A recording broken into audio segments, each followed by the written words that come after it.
So this question says, by cutting away an x by x square from each corner of a rectangular piece of cardboard. I'm going to stop right there and just draw that. So that will look something like this.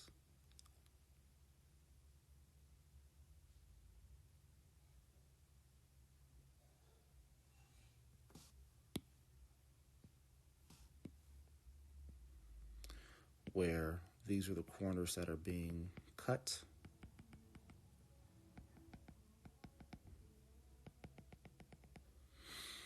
Okay, and then it goes on to say, and folding up the resulting flaps. Oh, I forgot to label this with x's. So this is x, x.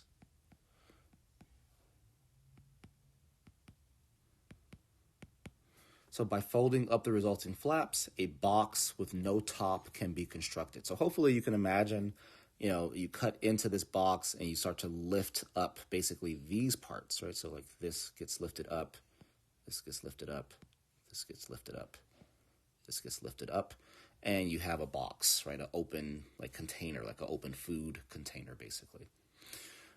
So that would be our box with no top. If the cardboard is 6 inches long, so that means before it was cut, it was 6 inches long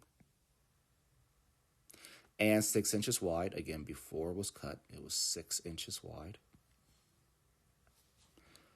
Find the value of x that will yield the maximum volume of the resulting box.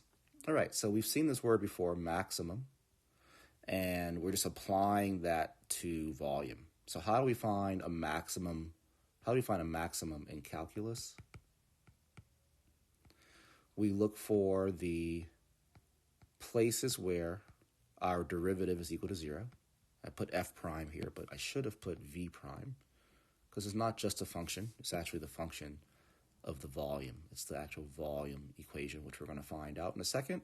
But once we figure out the volume equation, we take the derivative of that and we set it equal to 0. Whatever x values that make that true, we want to plug in, right? So then we plug in those x values into our v of x, right, into our volume equation. And the maximum is just, right, the highest value, whatever we get as our highest value by plugging those in. So let's figure out our volume. So volume is equal to length times width times height. So for our box, our length is equal to 6 minus 2x.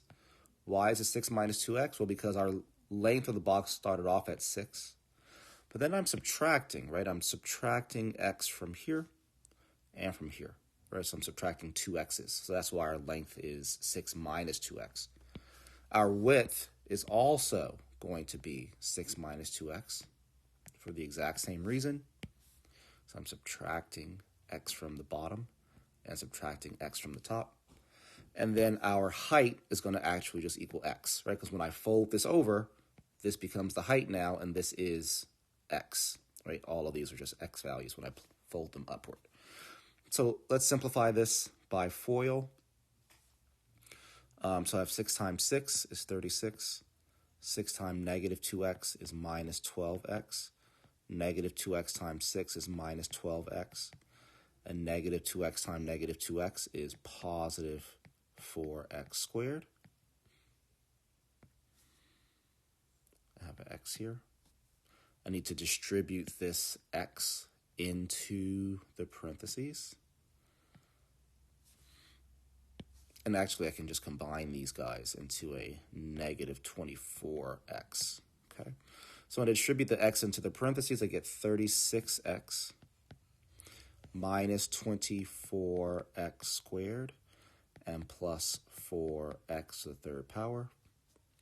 If I want that to equal 0, which I do, right, that's what's, well, not yet, I'm sorry. That's just my v of x. That is my v of x. So if I want to find the derivative of this, I find the derivative of each individual term. The derivative of 36x is 36.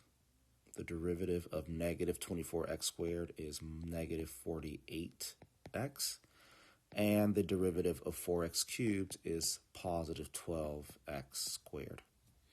So that is what I want to set equal to 0, and I'm going to just rearrange it here. So I have my x squared first, then my x term, then my regular number term equals 0.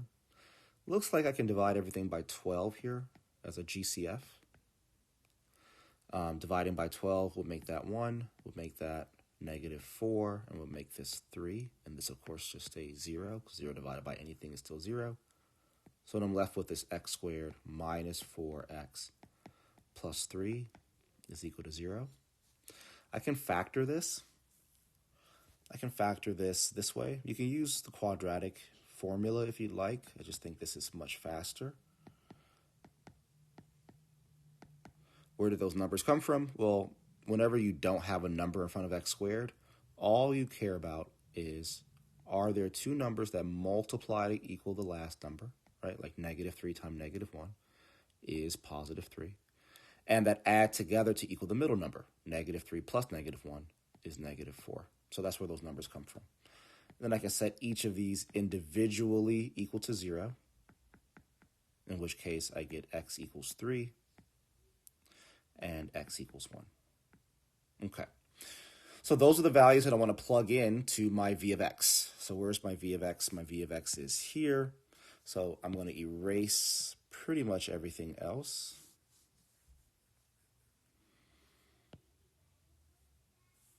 Because I just want to know, well, what's happening when x equals 3 and x equals 1 in the actual volume equation. Right, so at x equals 3, I get 36 times 3 minus 24 times 3 squared plus 4 times 3 to the third power. Using my calculator, 36 times 3 is 108. 3 squared is 9, so 9 times 24 is 216, so it becomes minus 216. 3 to the third power is 27, and 27 times 4 is 108. Interesting. So plus 108. This is going to be 0, right? Because 108 plus 108 is 216, minus 216 is just 0. So at x equals 3, volume is equal to 0. So we don't want a 0 volume. So that's definitely not going to be our maximum.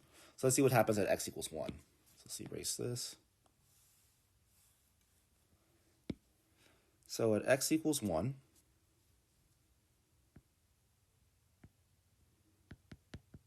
we get 36 times 1 minus 24 times 1 squared plus 4 times 1 cubed. This becomes 36 minus 24 and plus 4. 36 minus 24 is 12, and plus 4 is 16. Okay, so that is, that's what we get for our volume. That's our maximum volume, is a volume of 16. So where did that happen? That happened at x equals 1. So therefore our answer is 1. Because the question asks, find the value of x that will yield the maximum volume. We're not looking for the answer to show the volume. We're looking for the answer to represent the x value where we have our maximum volume. So x equals 1.